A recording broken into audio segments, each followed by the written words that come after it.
오늘 하나님 말씀 봅니다. 하나님 말씀은 창세기 40장 1절로 23절 말씀입니다. 창세기 40장 1절로 23절.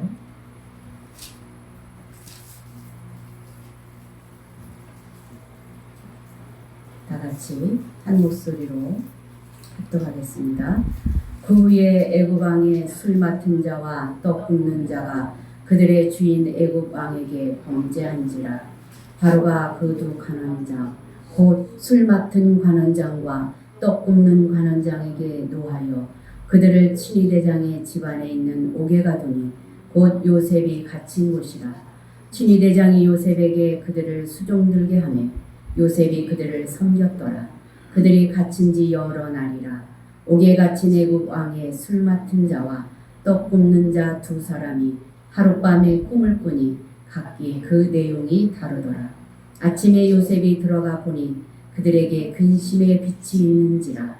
요셉이 그 주인의 집에 자기와 함께 갇힌 바로의 신하들에게 묻되 어찌하여 오늘 당신들의 얼굴에 근심의 빛이 있나이까. 그들이 그에게 이르되 우리가 꿈을 꾸었으나 이를 해석할 자가 없도다. 요셉이 그들에게 이르되 해석은 하나님께 있지 아니하니까 청하건대 내게 이르소서. 술 맡은 관원장이 그의 꿈을 요셉에게 말하여 이르되 내가 꿈에 보니 내 앞에 포도나무가 있는데 그 나무에 새 가지가 있고 싹이 나서 꽃이 피고 포도송이가 익었고 내 손에 바로의 잔이 있기로 내가 포도를 따서 그 집을 바로의 잔에 짜서 그 잔을 들였노라. 요셉이 그에게 이르되 그 해석이 이러하니 세 가지는 사흘이라.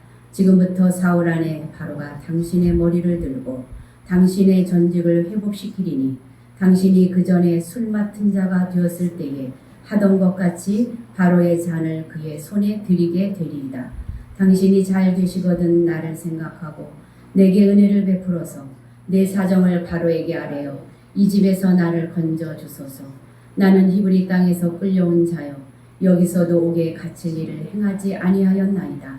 떡 굽는 관원장이 그 해석이 좋은 것을 보고 요셉에게 이르되 나도 꿈에 보니 흰떡 새 광주리가 내 머리에 있고 맨 윗광주리에 바로를 위하여 만든 각종 구운 음식이 있는데 새들이 내 머리에 광주리에서 그것을 먹더라. 요셉이 대답하여 이르되 그 해석은 이러하니 새 광주리는 사흘이라. 지금부터 사흘 안에 바로가 당신의 머리를 들고 당신을 나무에 달리니 새들이 당신의 고기를 뜯어 먹으리이다 하더니 새 3일은 바로의 생일이라. 바로가 그의 모든 신하를 위하여 잔치를 베풀 때에 술 맡은 관원장과 떡 굽는 관원장에게 그의 신하들 중에 머리를 들게 하니라. 바로의 술 맡은 관원장은 전직을 회복하며 그가 잔을 바로의 손에 받들어 드렸고 떡 굽는 관원장은 매달리니 요셉이 그들에게 해석함과 같이 되었으나 술 맡은 관원장이 요셉을 기억하지 못하고 그를 잊었더라. 아멘. 잠깐 기도하겠습니다. 걸어가신 하나님 은혜를 감사합니다. 귀한 날을 허락하시고 또 주임 전에 나와 함께 예배할 수 있는 은혜를 주시니 감사함을 드립니다. 저들의 삶 가운데 날마다 주님의 형상을 이루어드리게 하시고 주의 영광만 나타낼 수 있는 은총을 덧입혀 주시옵소서. 함께 하심을 믿사오고 예수님 이름으로 감사하며 기도합니다. 아멘. 옆자리에 앉으신 분들과 인사를 나누시기 바랍니다. 몸 건강하시길 바랍니다. 권사님들, 집사님들 건강하시길 바랍니다. 네, 감사합니다. 네. 우리는 창세기를 보고 있습니다. 성경은 우리 인생이 어떻게 살아가야 할지 여러 사람들의 유형을 통해서 말해주고 있습니다. 우리의 삶은 때때로 캄캄한 현실로 인해서 답답하고 어찌해야 될지 모를 때가 있습니다. 여러분 유럽 여행을 해보셨는지 모르겠네요. 유럽 여행을 할 때 비행기를 타면 계속 같은 공간에서 10시간 이상 넘게 비행기가 하늘에 떠 있습니다. 아무 일도 일어나는 것 같지 않은 그 안에 오랜 시간 머물러 있을 때 답답하죠. 그렇다고 그 안에서 소리를 지르며 가는 사람은 없습니다.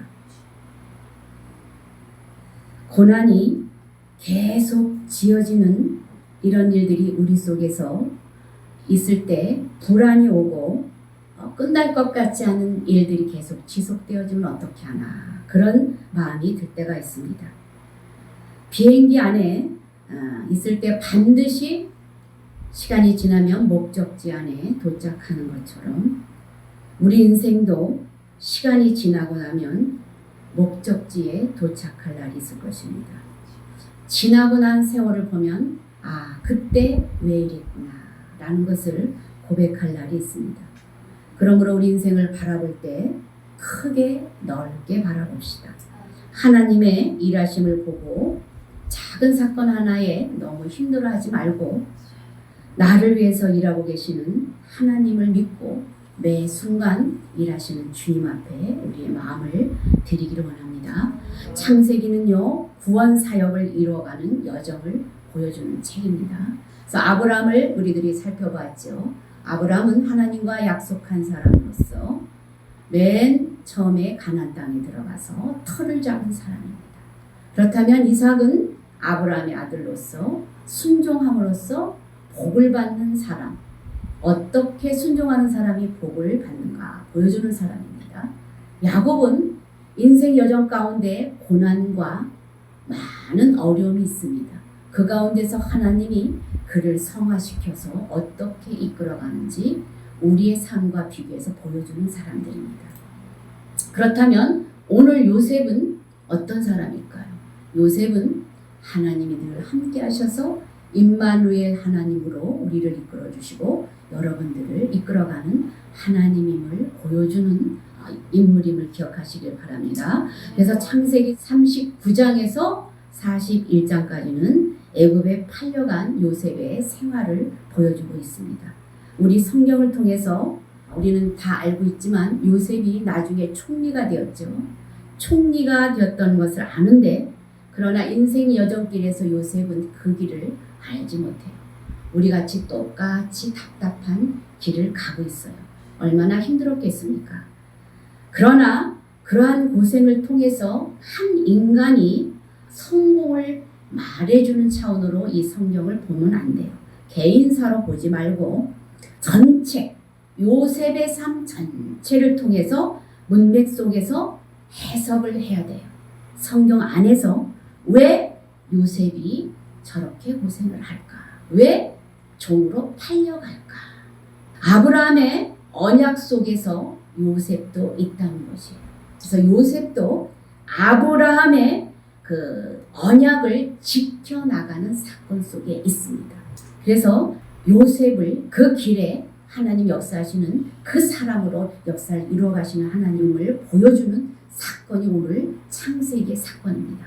그래서 오늘 39장은 요셉이 보디발의 집으로 팔려가죠. 하나님이 그러나 함께 하심을 보여주는데요. 아버지 집에서 가장 사랑받았던 요셉이죠. 다른 형제들은 다 일복을 입고 일을 했지만 요셉은 채색 옷을 입고 일을 합니다. 채색 옷이 그 히브리 원어로 보니까 케토네토 파심 이런 말이더라고요. 이런 단어인데 이 단어는 무엇을 말해주냐면 평상시 사람들의 복은요. 팔도 없고요. 옷이 팔이 없고 그리고 이 길이가 무릎 정도 내려오는 이렇게 이런 옷이라면 이 채색 옷은요. 팔이 길어요. 팔이 길고 무릎까지 아니고 저 땅까지 옷이 끌려요. 그래서 이것은 일복이 아니고 귀한 사람들이 입는 구별된 옷임을 가르쳐줘요. 그래서 이 채색 옷으로 인해서 요셉이 어떻게 됩니까? 종살이를 하는 종으로 팔려가는 일이 생기게 되죠. 이렇게 이런 옷만 입고 살던 요셉이 형들의 미움을 사죠. 그래서 팔려가죠. 요셉의 인생이 하루아침에 변합니다. 우리 신앙생활에도 이런 과정이 있습니다.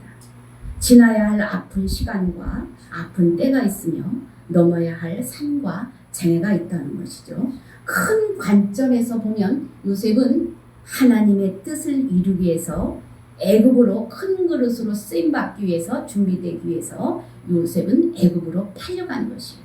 그러나 작은 관점으로 볼 때는 이 라헬의 아들이었죠. 라헬의 아들이었고 야곱으로부터 가장 사랑을 받았고 또 채색 옷을 입었고 고자질쟁이였어요.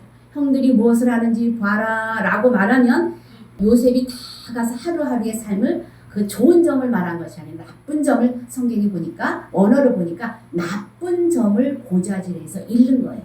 그러니 형들이 얼마나 미웠겠어요. 그런데 또 무슨 얘기를 합니까? 꿈 얘기를 하죠. 11곡식단이 자기를 향해서 절을 한다. 해달별이 자기를 향해서 절을 한다. 이런 꿈 얘기를 해요. 이런 요셉이 얼마나 형들이 볼 때는 너무 얄미웠겠죠. 그런데 어느 날 이제 심부름을 갑니다. 심부름을 가는데 아버지가 형들이 양떼들을 치러 가는데 걱정이 됩니다. 걱정이 돼서 형들이 어떻게 지내는가 보고 와라 이렇게 보냈어요. 근데 이제 물어서 요셉이 형들을 찾아갑니다. 고생하면서 가요. 그런데 저쪽에서 동생이 오는데 자기 식구들이 밖에서 만났으면 반갑잖아요. 인사도 안 해요. 그러면서 뭐라고 하냐면 형들이 야야야야 저 꼼쟁이 저놈이 온다. 우리 저 자식 죽여버리자. 자기들이 그런 얘기를 하는 거죠. 그런데 죽이지는 않고 어떻게 합니까? 미디안 상인들에게 팔아버립니다. 그의 인생의 고난이 시작이 됩니다. 어떻게 됩니까? 보디발의 집으로 하루아침에 종으로 팔려갔습니다.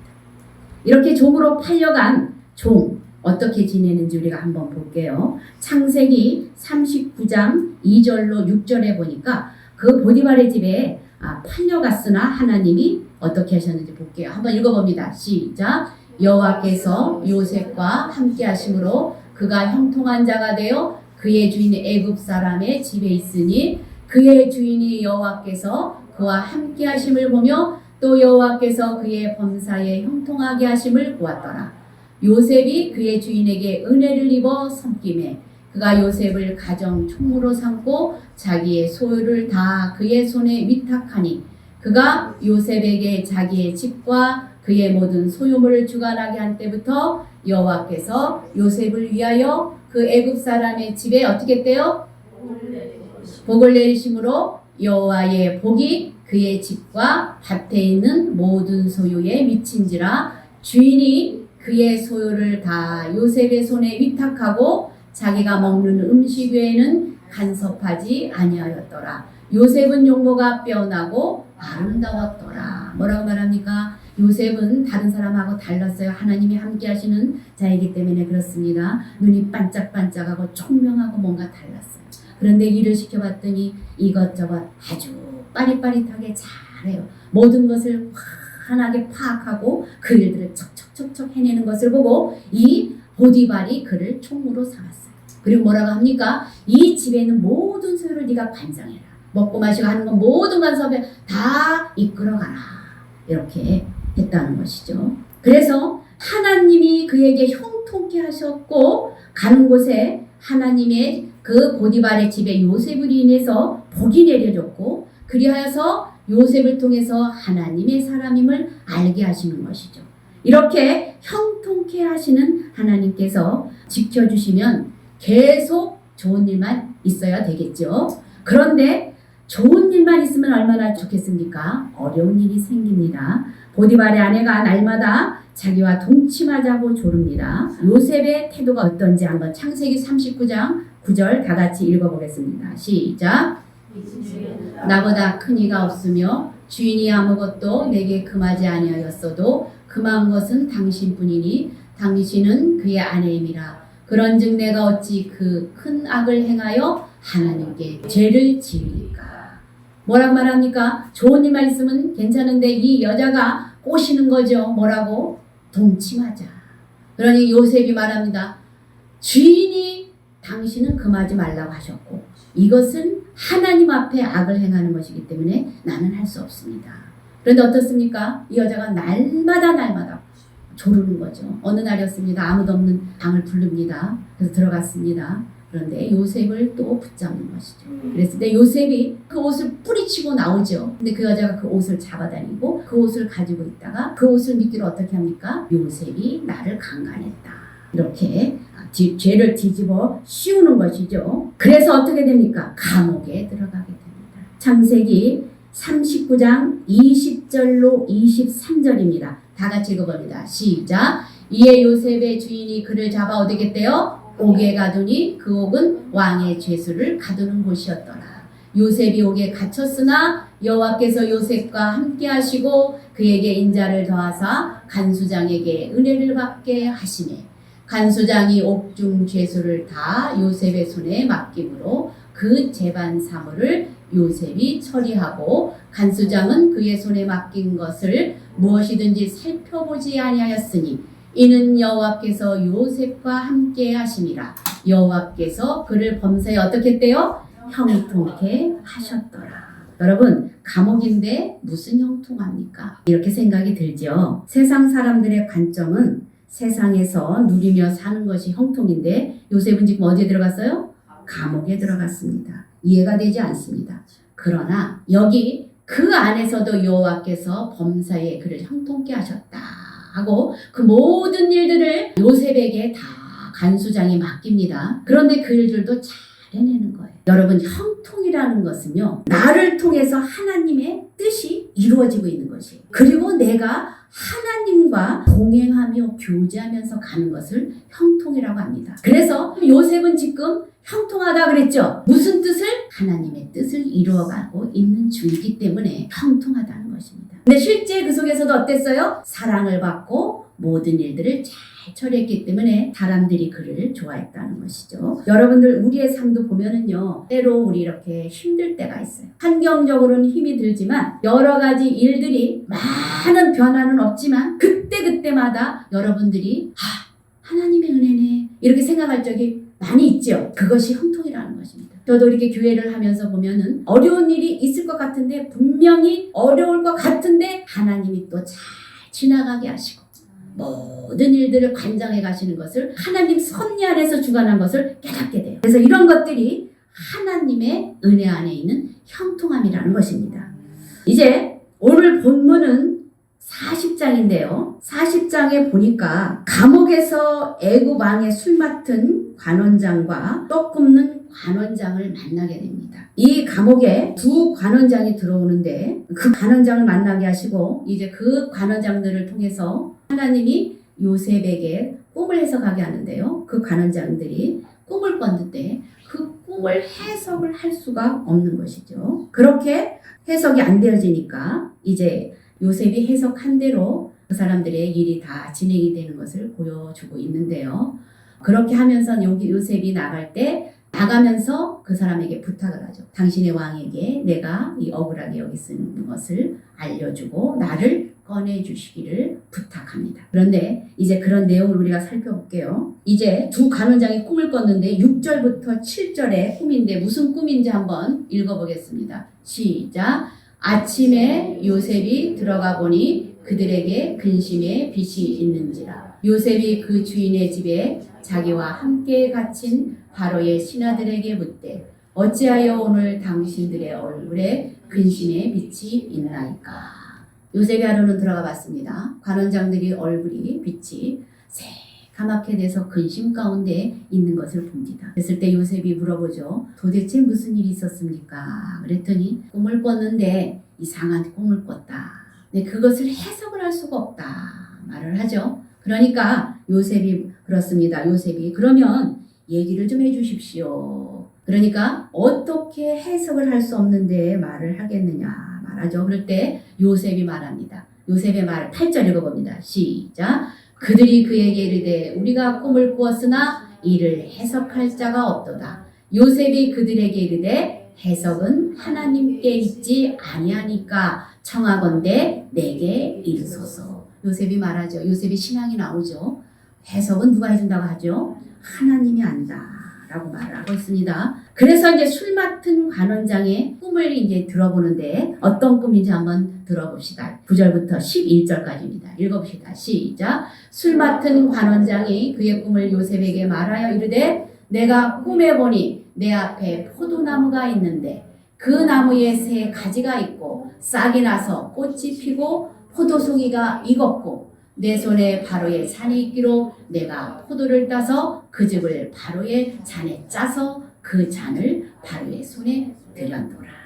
포도나무가 있습니다. 싹이 3가지 납니다. 꽃이 핍니다. 그래서 그 열매를 또 맺었는데 그 열매를 따서 포도즙을 만들어서 술을 만들어서 이제 왕에게 이렇게 드렸다.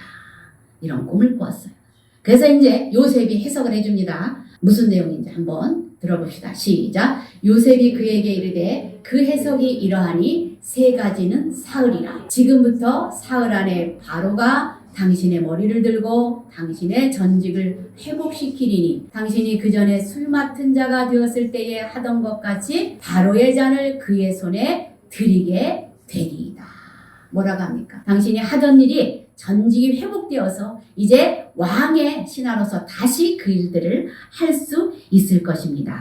그럴 때 이제 요셉이 말을 해요. 이 사람에게. 부탁을 하나 하는데 무슨 부탁을 하는지 한번 들어봅시다. 14절 15절 시작. 당신이 잘 되시거든 나를 생각하고 내게 은혜를 베풀어서 내 사정을 바로에게 하래요. 이 집에서 나를 건져 주소서. 나는 히브리 땅에서 끌려온 자요 여기서도 옥에 갇힐 일은 행하지 아니하였나이다. 뭐라고 합니까? 당신이 나가서 이제 전직이 회복되고 잘 되니까 나를 생각하셔서 나를 이 사정을 왕에게 좀 알려주십시오. 이렇게 말을 합니다. 그리고 이제 나갔습니다. 떡 맡은 관원장이 이제 또 이제 좋은 소식이니까 그러면 떡 맡은 관원장이 또 자기 얘기를 합니다. 술 맡은 관원장은 이제 좋은 해석으로 이제 해석이 됐습니다. 그러니까 이제 떡 맡은 관원장이 또 얘기를 합니다. 나는 무슨 꿈을 꿨는지 16절부터 읽어봅니다. 시작. 떡 굽는 관원장이 그 해석이 좋은 것을 보고 요셉에게 이르되 나도 꿈에 보니 흰떡 3광주리가 내 머리에 있고 맨 윗광주리에 바로를 위하여 만든 각종 구운 음식이 있는데 새들이 내 머리에 광주리에서 그것을 먹더라. 요셉이 대답하여 이르되 그 해석은 이러하니 3광주리는 사흘이라. 뭐라고 말합니까? 똑같은 사흘이에요. 사흘 후에 이제 이 사람은 떡 맡은 관원장으로서 떡을 이렇게 해가지고 이 머리에 이었죠. 그러는데 그것을 누가 먹었대요? 새가 다 먹어버렸다. 이런 꿈을 꿔버린 거죠. 그래서 이제 또 요셉이 해석을 해줍니다. 읽어보겠습니다. 시작. 지금부터 사흘 안에 바로가 당신의 머리를 들고 당신을 나무에 달리니 새들이 당신의 고기를 뜯어 먹으리다 하더니 여기는 이제 사흘 후에 당신의 고기를 뜯어 먹으리다. 이렇게 말을 해요. 그러니까 한 사람 술 맡은 관원장은 전직이 회복됐죠. 근데 이 사람은 여기서 머리를 들다는 것은 교수형에 처해서 당신은 나무에 달려 새들이 고기를 뜯어 먹게 될 것이다. 이게 시체를 놔두면은 그냥 새들이 먹는다는 거죠. 죽는다는 것이죠. 한 사람은 좋은 꿈이고 한 사람은 나쁜 꿈이에요. 그래서 이렇게 해석이 됐는데 사흘 뒤에 그대로 그 일들이 일어나죠. 바로의 생일날에 한 사람은 전직에 회복되고 한 사람은 죽게 됩니다. 이렇게 술 맡은 관원장이 나갈 수 있게 해달라고 요셉이 부탁을 했었죠. 부탁을 했기에 요셉은 어떻게 했겠어요? 기다렸겠지요. 기다렸는데 아무 일도 일어나지 않습니다. 하루가 지나고 이틀이 지나고 사흘이 지나고 한 달이 지나고 2달이 지나고 6개월이 지나고 1년이 지나고 1년 만이 지났는데도 아무 소식이 없어요. 여러분, 만약 여러분들이 저 시베리아의 그 어떤 감옥에 내가 시베리아 감옥에 들어간 줄도 모르고 나 혼자 요셉처럼 연락이 다 끊겨져서 거기에 내가 시베리아 감옥에 딱 갇혀 있다고 생각을 해보세요. 그리고 그 감옥에서 언제 나올지 모른다고 생각을 해보세요. 그리고 다른 사람들의 기억 속에서 나는 점차 잊혀집니다. 점차 잊혀졌을 때 그 마음이 어떠했겠습니까? 바로 요셉의 마음이 그러했다는 거예요. 이 감옥에서 언제 나갈지, 어떻게 될지, 미래도 없고 어떤 계획도 할 수 없고 그런 나날을 이렇게 지나고 있었다는 것이. 그랬을 때 얼마나 답답했겠습니까? 우리 인생도 이런 때가 있다는 것이. 한치 앞을 모를 때. 이때 조심해야 할 것이 있는데요. 사람에게는 우리는 원망을 하지 말아야 돼요. 요셉은 그 삶을 되돌아봤더니 원망을 하지 않았어요. 성경의 어느 곳에서도 원망했다 그런 말이 없어요. 그리고 어떠했습니까? 형들이 자기를 팔아서 거기까지 종으로 오게 됐잖아요. 그런데 그 형들을 원망하지 않습니다. 보디발의 아내가 자기를 누명을 씌워서 지금 감옥에 집어넣었잖아요. 그 말도 하지 않습니다. 그리고 이런 상황 가운데서 누구 억울하다는 말을 하지 않고 성경은 묵묵히 요셉이 가고 있는 그런 입을 꼭 다물고 묵묵히 침묵을 하면서 가는 그의 모습을 봅니다. 그 어려운 훈련을 잘 견디고 있습니다. 마치 예수님이 십자가에 못 박혀 돌아가시기 전에 대제사장들과 빌라도 앞에서 또 병사들 앞에서 희롱하고 때리고 많은 핍박을 함에도 예수님은 입을 꽉 다물고 아무 말씀하지 않으셨음 같이 이 요셉도 입을 열고 어떻게 호소하거나 그런 말을 하지 않습니다. 그리고 사람을 원망하지 않습니다. 이 모습을 보면서 요셉의 이런 상황 속에서 내 모습을 보니까 저는 어떤 때는 원망도 하고 막 이랬더라고요. 부끄럽더라고요. 그런 삶을 봤는데 또 요셉은요 하나님을 원망하지도 않았습니다. 하나님 앞에 이렇게 말할 수 있지 않아요? 하나님, 내가 언제 꿈을 보여달라고 했습니까? 저에게 꿈을 보여주시지 않으셨습니까? 11곡 식단이 나한테 절하, 해달별이 나한테 절하든 그것은 뭡니까? 하나님 이게 뭐지요? 원망하지 않았어요. 어느 곳에서도 요셉이 원망했다 이렇게 말한 곳은 아무 곳이 없어요. 우리는 어려운 환경이 닥쳤을 때 어떤 현상에 집착하여서 걱정, 근심으로 갈 때가 있습니다. 그리고 그런 상황에 빠질 때가 있습니다. 그런데 이 작은 생각이 빠지면 자기 인생을 결정짓는 큰 일로 결과가 나타납니다. 그렇기 때문에 이러한 상황이 있을 때 우리도 믿음의 사람은 믿음의 생각을 해야 됩니다. 그래서 믿음의 말이 현실이 되고 그것이 이제 삶으로 나타나는데 믿음은 바라는 것들의 실상이라고 그랬죠. 하나님의 사람은 모든 것이 합력하여 선을 이루어갈 것을 믿고 어떠한 환경 가운데서라도 원망의 언사를 하지 말아야 됩니다. 그리고 어떻습니까? 원망치 말고 원망하는 대신에 기도하고 감사하고 찬송을 해야지 되는데 이런 복음성이 있죠. 우리 이제 한번 보겠습니다. 왜 나만 겪는 고난이냐고 불평하지 마세요. 고난의 뒤편에 있는 주님이 주실 축복 미리 보면서 감사하세요. 너무 견디기 힘든 지금 이 순간에도 주님이 일하고 계시잖아요.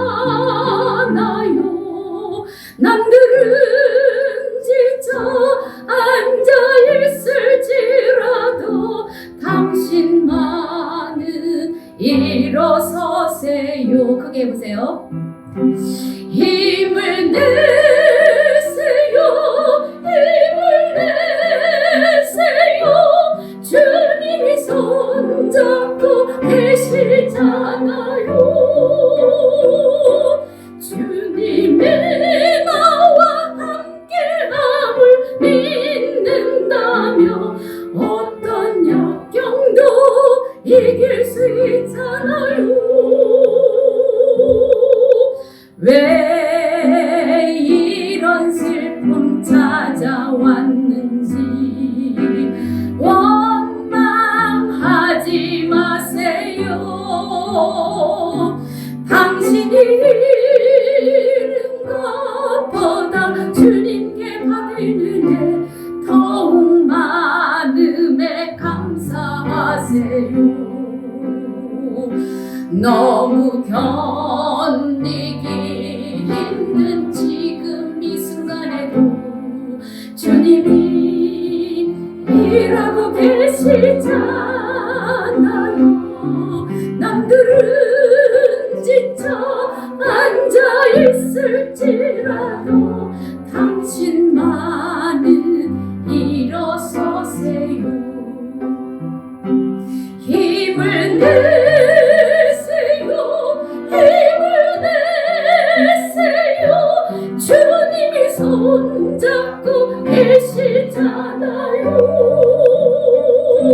주님의 나와 함께함을 믿는다면 어떤 고난도 견딜 수 있잖아요. 요셉은 2년이라는 시간을 이렇게 감옥 안에서 지내게 되었습니다. 그리고 이런 가운데서도 하나님은 아무것도 안 하지 않는 것처럼 우리 눈에는 보입니다.